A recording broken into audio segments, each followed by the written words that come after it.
Hello everyone, আসসালামু আলাইকুম ওয়া রাহমাতুল্লাহি ওয়া বারাকাতুহু। সবাই কেমন আছেন? আশা করি ভালো আছেন। আমিও ভালো আছি। আমি আজকে দেখাবো রিয়াদ ব্যাংকে কিভাবে অ্যাকাউন্ট সেট আপ করে এটিএম কার্ড নেবেন। যাই হোক, দেরি না করে মেন কথা যাওয়া যাক। আমি সর্বপ্রথম প্লে স্টোরে প্লে স্টোরে যাওয়ার পরে রিয়াদ ব্যাংক নামে যে অ্যাপস আছে সেই অ্যাপস নামে ডাউনলোড করুন। ডাউনলোড করার পরে আপনারা ওপেন অপশন যায়, লগ ইন অপশন যাবে। লগ ইন অপশনে যায় আপনাদের যে সৌদি আরবের যে আকামা বা এনআইডি আছে সেই এনআইডি নাম্বার দেবেন। নাম্বার দেওয়ার পরে আপনারা পিন কোড দিবেন, আপনাদের নাম পিনকোড দিবেন। পিনকোড দেওয়ার পরে আপনাদের যে আকামা থেকে যে সিম নিছেন সেই সিমে একটা কোড যাবে।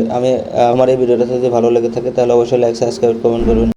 আমি এই ভিডিওটা দুইবার দেখানোর চেষ্টা করছি। তারপরে আপনারা লগ ইন অপশনে যাওয়ার পরে আর নাম্বার দিবেন। নাম্বার দেওয়ার পরে আপনারা আমি ভিডিওটা দেখানোর চেষ্টা করছি, হয়তো বা ক্লিয়ার হয়নি। আমি পরবর্তী ভিডিওতে আর একটু ক্লিয়ার করে দেখানোর চেষ্টা করব। আপনারা অপশনে যাবেন। অপশনে যাওয়ার পরে যে আকামা এবং দেওয়ার পরে সেট আপ করার পরে আপনারা যে পিন কোড আছে পিন কোড দেওয়ার পরে আপনারা SPL নামে একটা অ্যাপস আছে, সেই অ্যাপসে যায় আপনাদের যে ছবি বা যে অ্যাপস আছে সেই অ্যাপসে আপনাদের ফেস দিবেন। ফেস দেওয়ার পরে আবার আর একটা কোড দেবে। সেই কোড দেওয়ার পরে আপনারা সরাসরি কাজ করবে। কাজ করার পরে যে আপনাদের অ্যাকাউন্ট সেটা দেখেন, আমি ভিডিওতে ভালো করে লক্ষ্য করে দেখবেন কিভাবে সেট আপ করবে। তারপরে আপনাদের এইভাবে করে SPL এর যে ফেস নেবে, ফেস নেওয়ার পরে ওকে হয়ে যাবে। ওকে হওয়ার পরে আপনারা প্রিন্টার দেবেন। প্রিন্টার অপশনে যায় আপনাদের অ্যাকাউন্টে অবশ্যই 34 টাকা 50 পয়সা থাকতে হবে। থাকার পরে আপনাদের যে সেট আপ হবে, সেট আপ হওয়ার পরে আপনারা রিয়াদ ব্যাংকে যাবেন। রিয়াদ ব্যাংকে যাওয়ার পরে আপনারা আপনাদের আকামার নাম্বার দেবেন। আকামার নাম্বার দেওয়ার পরে আপনাদের যে আকামার যে সিম কিনছেন সেই সিমে আপনাদের একটা কোড আসবে। কোডটা দেওয়ার পরে আপনাদের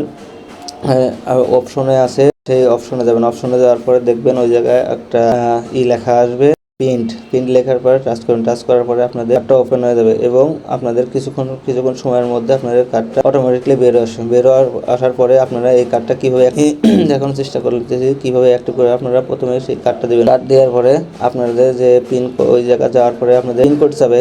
আপনাদের এই জায়গায় নতুন করে এই এটিএম কার্ডের যে পিনকোড সেই পিনকোডটা দিবেন। আপনাদের মন মতন, আমি আমার মন মতন পিনকোড বসিয়ে দিয়েছি, আপনাদের মন মতন পিনকোড বসিয়ে দিবেন। পিনকোড দেওয়ার পরে আপনি দেখেন কিছুক্ষণ এখানে একটু সময় নিচ্ছে, সে ঘোরাঘুরি করার পরে আপনারা অটোমেটিকলি ওপেন হবে। এখানে যে দেখানোর চেষ্টা করছি। তারপরে আপনাদের যে অপশন আসলো ওপেন। তারপরে এখানে আপনাদের সাইডে একটা কুইক সার্ভিসে একটা আসবে। কুইক সার্ভিসে আপনারা নিচের একটা বাটন আছে, সেই বাটন টাচ করবেন।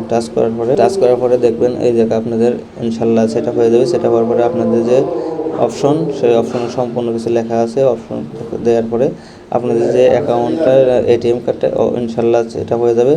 যদি এর ভিতরে কোনো রকম সমস্যা হয় তাহলে অবশ্যই আমার কমেন্টের মাধ্যমে জানাবেন। তারপর আপনারা যে ব্যালেন্স চেক সেটা দেখাবেন, চেষ্টা করবেন। ব্যালেন্স চেক দেখার পরে আপনারা যদি মনে করেন যে আপনারা ক্যাশ উইথড্র করবেন তাহলে নিচে মেইন পেজ বা ক্যান্সেল করুন। ক্যান্সেল করার পরে আপনারা বের হওয়ার পরে আবার ঢোকানোর পরে যে অপশন উইথড্র সেই উইথড্র করুন। যাই হোক, আমার এই ভিডিওটা যদি ভালো লেগে থাকে তাহলে অবশ্যই লাইক, সাবস্ক্রাইব করবেন।